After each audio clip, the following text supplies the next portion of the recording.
Okay, so in a video that I did recently, I talked about how God says in his word to not be anxious, but by everything in prayer and supplication, let your requests be made known to God, and the peace of God, which surpasses all understanding, will guard your hearts and your mind in Jesus Christ.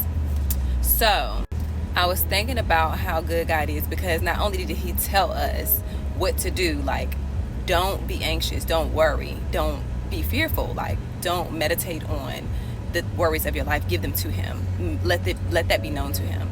But then he also, in the following verses, he promises us that the peace of him will be with us when we do that, when we give it to him, when we make our requests be known to him.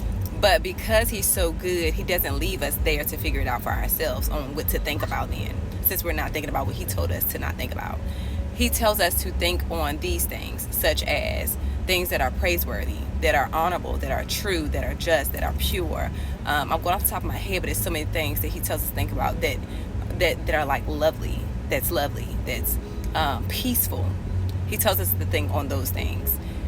And because I think about how our flesh is sometimes. We have the nature to worry, to be fearful, to be anxious, to go over and over a thought. But in that scripture alone is telling us those thoughts that we're having, that is the opposite of what he tells us to think about, is not of him.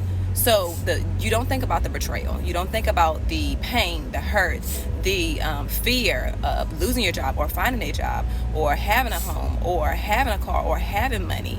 Like all these things, we worry about what people think about us, the slander, the gossip. We worry about the things that he's telling us to not worry about. It steals our joy.